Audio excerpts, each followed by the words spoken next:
বলবো না যে সবকিছু খুব স্মুথ ছিল। অবশ্যই আমাদের আপস অ্যান্ড ডাউন ছিল সব ক্ষেত্রেই, শুধু মাঠে না, মাঠের বাইরেও। তো অ্যাট দ্য সেম টাইম আমাদের এইটাও বুঝতে হবে যে এই ফ্র্যাঞ্চাইজিটা কত বছর পরে ব্যাক করেছে। তো এত বছর পরে একটা মানুষ আসলে পরে তাদের টুকিটাকি একটু মিস্টেক থাকতে পারে। আমাদেরকে ওইটা একটু ওভারলুক করলে ভালো, সব কিছু একদম পিন পয়েন্ট না করাটাই ভালো। কারণ আমি বলবো না যে কেউই পারফেক্ট। আপনি যদি ভেতরে খোঁজ নিয়ে দেখেন, প্রত্যেকটা টিমেরই কোনো না কোনো সমস্যা আছে। তো জিনিসটা আমি বলবো যে এটা আমাদের দেশের ভাবমূর্তি নষ্ট হয়। কারণ আন্তর্জাতিক ইয়েতে, মার্কেটে আমাদের বিপিএলের কিন্তু অনেক বদনাম হয়েছে এইসব নিউজের কারণে। তো যেসব নিউজ না করলেই না, মানে খুব বড় সড়ো ইস্যু ছাড়া আমার মনে হয় ছোট ছোট জিনিসগুলা আমাদের সবারই ওভারলুক করে যাওয়া উচিত, একটু ম্যানেজ করা উচিত। কারণ পৃথিবীর কোনো ফ্র্যাঞ্চাইজিতেই কিন্তু এক্সেপ্ট আইপিএল টুকিটাকি এইরকম ভেতরের সমস্যা থাকে। তো ভেতরের সমস্যাগুলো এত ওপেন আপ না করাটাই ভালো। ইম্পর্টেন্ট যেই জিনিসগুলো সেইগুলো অবশ্যই আমাদেরকে পিন পয়েন্ট করতে হবে, বাট যেগুলা নেগোশিয়েটেবল সেই জিনিসগুলো আমার মনে হয় যে একটু ওভারলুক করে যাওয়া ভালো। সঠিক প্যাড আর সঠিক তথ্য দিয়ে এসব সামলে নিব এক হয়ে।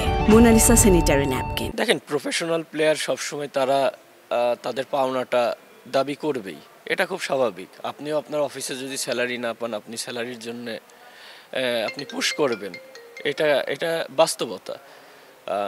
তার মানে এই না যে সেটা গ্যাঞ্জাম পর্যায়ে চলে যাবে। এটা ওনারদের সাথে প্লেয়ারদের কনভারসেশন হতেই থাকে পুরো টুর্নামেন্টের মধ্যে।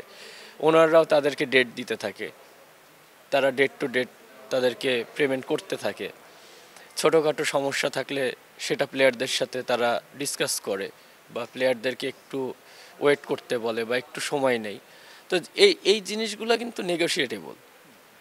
অ্যাজ এ প্লেয়ার হিসেবে আমরা ধরেন ঢাকা লিগ খেলি বা যেটাই খেলি, আমরা ইভেন ক্রিকেট বোর্ডের আন্ডারেও যখন আমরা খেলি, আমাদের ম্যাচ ফি কিন্তু এমন না যে খেলার সাথে সাথে পাই।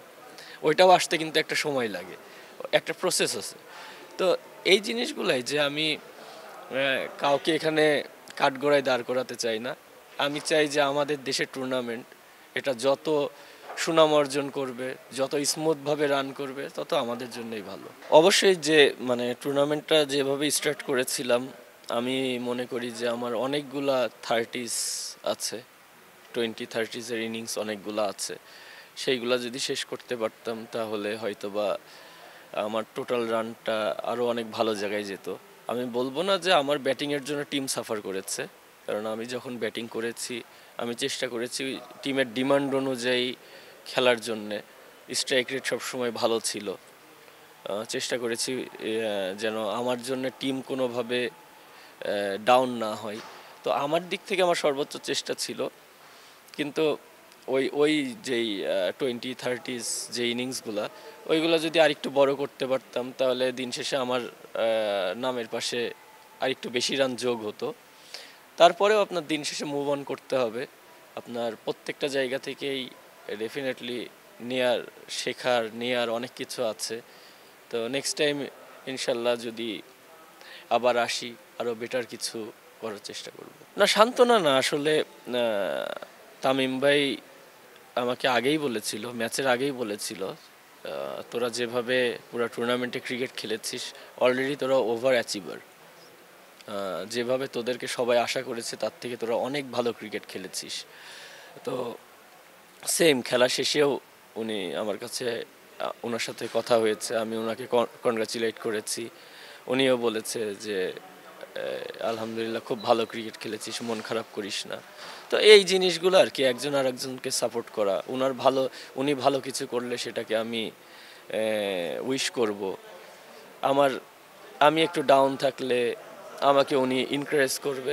এই জিনিসগুলো আসলে প্লেয়ার সবাই সবার সাথে এইরকম কমিউনিকেশনটাই মেনটেন করে।